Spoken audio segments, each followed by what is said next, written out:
the feeling of giving up. That's probably that's the scariest feeling, I think.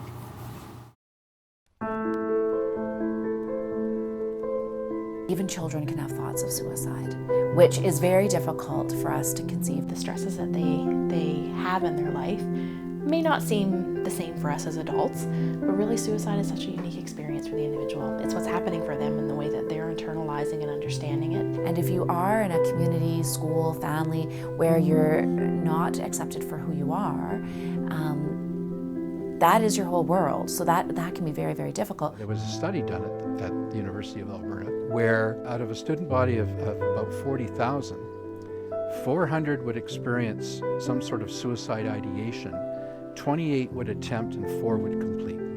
Why aren't we more aware of this, and what are we not doing for our kids? A significant number of young people are killing themselves every year, and especially in the Aboriginal community. A lot of Aboriginal youth who have committed suicide or attempted suicide were under the influence of drugs and alcohol. We have to have better timing and better access to services and supports that are culturally appropriate, especially for First Nations. And they tell us how they would prefer to be assessed and managed with their illness and addiction. We don't seem to be able to honor that. Like for myself, even as an adult, like after I had my daughter and I had suicidal thoughts, I never wanted to tell anybody because I was afraid like someone was going to think, you know, I was crazy or there was something wrong with me. So you don't want to seek out and get proper help or support. Younger women, the access to information and the access to ideas and with the internet and social media, and the impact that can have on a young mind who perhaps isn't able to process all of those things while managing the emotions. You know, they're going through puberty and their hormones are up and down, and failing a test, a fight with a friend. Those are pretty big things for a young person.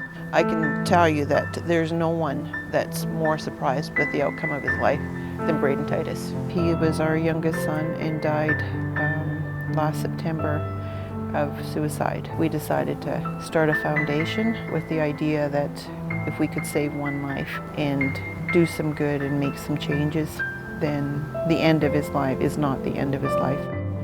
If those thoughts of suicide go unchecked and untreated, unhelped from an early age, as the person grows, they intensify.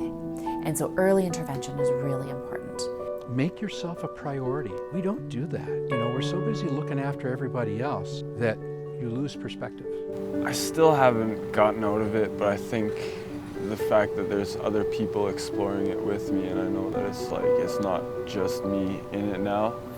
It's kind of helping me become comfortable with my environment around me, comfortable enough to sometimes talk about it when I'm feeling that kind of way. I don't think there's really anything to fear once you understand those things or start to understand them. Because I think everybody just wants to be loved.